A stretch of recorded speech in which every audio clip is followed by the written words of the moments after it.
अस्सलाम वालेकुम। मैं ਤੁਹਾਡਾ ਵੀਰ ਲੱਕੀ ਭਾਈ, ਠੀਕ ਹੈ ਨਾ। ਆਪਣੀ ਜਾਤੀ ਚੈਨਲ ਤੋਂ ਤੁਹਾਡੇ ਨਾਲ ਬੋਲ ਰਿਹਾ, ਠੀਕ ਹੈ ਨਾ। ਹੋਰ ਸੁਣਾਓ, ਸਭ ਭੈਣ ਭਰਾ ਸਭ ਠੀਕ ਠਾਕ ਹੋ? ਅੱਜ ਦਾ ਜਿਹੜਾ ਵਾਕਿਆ ਨਾ ਉਹ ਮੇਰਾ ਹੈਗਾ ਆਪਣਾ ਜ਼ਾਤੀ ਜਿਹੜਾ ਨਾ ਮੋਟਰਸਾਈਕਲ ਨਵੀਂ ਮੈਂ ਕਢਾਈ, ਠੀਕ ਹੈ ਨਾ। ਮੋਟਰਸਾਈਕਲ ਕਢਾਈ ਤੇ ਕਢਾ ਕੇ ਨਾ ਜਦੋਂ ਇਹ ਨੰਬਰ ਪਲੇਟ ਨਹੀਂ ਸੀ ਲੱਗੀ ਕਿਤੇ ਲੈ ਕੇ ਨਾ ਮੈਂ ਨਾ ਮਿਲੋ ਚੌਂਕ ਵਾਲੀ ਸਾਈਡ 'ਤੇ ਮਿਲੋ ਚੌਂਕ ਸਾਡੇ ਨਜ਼ਦੀਕ ਹੀ ਉੱਥੇ ਇਸ਼ਾਰੇ 'ਤੇ ਮੈਂ ਰੁਕਿਆ ਤੇ ਉੱਥੇ ਆਣ ਕੇ ਨਾ ਪਿਛਲੀ ਸਾਈਡ ਤੋਂ ਆਣ ਕੇ ਨਾ ਮੋਟਰਸਾਈਕਲ ਆਣ ਕੇ ਰੁਕਿਆ। ਆਣ ਕੇ ਨਾ ਥੋੜ੍ਹਾ ਜਿਹਾ ਨਾ ਮੋਟਰਸਾਈਕਲ ਨਾਲ ਉਹਨੇ ਟੱਚ ਹੋਇਆ, ਇੱਕ ਵਾਰੀ ਹੋਇਆ, ਦੋ ਵਾਰੀ ਹੋਇਆ।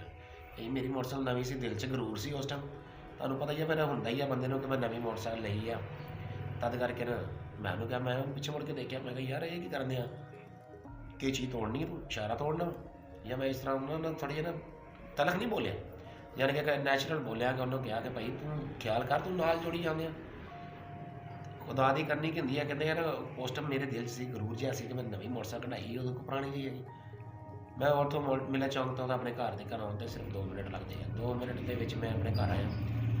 ਘਰ ਦੇ ਅੱਗੇ ਨਾ ਦਰਵਾਜ਼ੇ ਦੇ ਅੱਗੇ ਨਾ ਮੈਂ ਉਹਨੂੰ ਸਟੈਂਡ 'ਤੇ ਲਾਇਆ। ਸਟੈਂਡ 'ਤੇ ਲਾ ਕੇ ਮੈਂ ਉੱਤੋਂ ਉਤਰਦਾ ਯੂੰ ਹੀ ਉੱਤੋਂ ਉਤਰਿਆ, ਮੋਟਰਸਾਈਕਲ ਨੀਚੇ ਠੱਕ ਗਿਰ ਗਈ। ਉਹਦਾ ਜਿਹੜਾ ਸੀਗਾ ਮੀਟਰ ਸ਼ੀਟਰ ਉਹ ਟੁੱਟ ਗਿਆ। ਮੇਰੇ ਨਾਲ ਦਿਲ 'ਚ ਫੱਟ ਉਹੀ ਗੱਲ ਆਈ ਹੈ ਕਿ 2 ਮਿੰਟ ਨਹੀਂ ਹੋਏ, ਮੈਂ ਕਿਉਂਕਿ ਬਹਿਸ ਕਰਕੇ ਆਇਆ ਕਿ ਤੂੰ ਤੋੜਨੀ ਹੈ। ਫਿਰ ਮੇਰੇ ਦਿਲ ਦੇ ਵਿੱਚ ਆਈ ਕਿ ਯਾਰ ਕਿ ਇਹ ਤਾਂ ਮੇਰੇ ਕੋ ਆਪ ਕੋ ਇਹਦੇ ਨਾਲ ਇਸ਼ਾਰੇ ਟੁੱਟ ਗਏ ਆ। ਇਹਦਾ ਮਤਲਬ ਕਿ ਉੱਪਰ ਵਾਲਾ ਹੈਂਡਲ ਦੇ ਉੱਪਰ ਜਿਹੜਾ ਮੀਟਰ ਦੇ ਉੱਤੇ ਕਵਰ ਹੁੰਦਾ ਵਾ ਉਹ ਟੁੱਟ ਗਿਆ। ਮੈਂ ਮਤਲਬ ਕਿ ਮੋਟਰਸਾਈਕਲ ਗਿਰ ਜੂ ਗਏ ਇਸ ਤਰ੍ਹਾਂ ਹੀ। ਮੈਂ ਦਿਲ 'ਚ ਬੜਾ ਆਇਆ, ਮੈਂ ਕਿਹਾ ਯਾਰ ਕਿ ਅਗਰ ਉਹ ਬੰਦਾ ਨਾਲ ਲੱਗਾ ਤਾਂ ਮੈਂ ਉਹਨੂੰ ਇੰਨੀ ਗੱਲ ਸੁਣਾਤੀ, ਉਹਦੇ ਦਿਲ 'ਚ ਕੀ ਆਈ ਹੋਊਗੀ। ਇਸ ਵਾਸਤੇ ਦੋਸਤੋ ਬਜ਼ੁਰਗੋ ਅਤੇ ਵਾਜਿਬੁਲ ਇਹਤਰਾਮ ਸਾਥੀਓ ਅਤੇ ਮੇਰੇ ਵੀਰੋ ਅਤੇ ਮੇਰੇ ਭੈਣੋ ਅਤੇ ਮੇਰੇ ਭਰਾਓ, ਯਾਦ ਨਾਲ ਜਦੋਂ ਵੀ ਕੋਈ ਚੀਜ਼ ਲਓ ਕਦੀ ਵੀ ਦਿਲ ਦੇ ਵਿੱਚ ਥੋੜ੍ਹਾ ਜਿਹਾ ਗਰੂਰ ਨਾ ਲਓ। ਅੱਲਾਹ ਤਾਲਾ ਦੀ ਜ਼ਾਤ ਜਿਹੜੀ ਹੈ ਨਾ ਉਸੇ ਟਾਈਮ ਗਰੂਰ ਨੂੰ ਭੰਨ ਦਿੰਦੀ ਹੈ। ਭੰਨ ਨਾ ਦੇਵੇ ਅਤੇ ਟਾਈਮ 'ਤੇ ਉਹਦਾ ਵਕਤ 'ਤੇ ਨਾ ਦੱਸ ਜ਼ਰੂਰ ਦਿੰਦੀ ਕਿ ਆਹ ਤੂੰ ਕੀਤਾ ਅਤੇ ਆਹ ਮੈਂ ਕਰ ਦਿੱਤਾ। ਮੈਨੂੰ ਉਸ ਟਾਈਮ ਗਰੂਰ ਆਇਆ ਅਤੇ ਮੈਂ ਘਰ ਦੇ ਘਰ ਪਹੁੰਚਿਆ ਅਤੇ ਮੇਰੇ ਉਹ ਚੀਜ਼ਾਂ ਟੁੱਟ ਗਈਆਂ।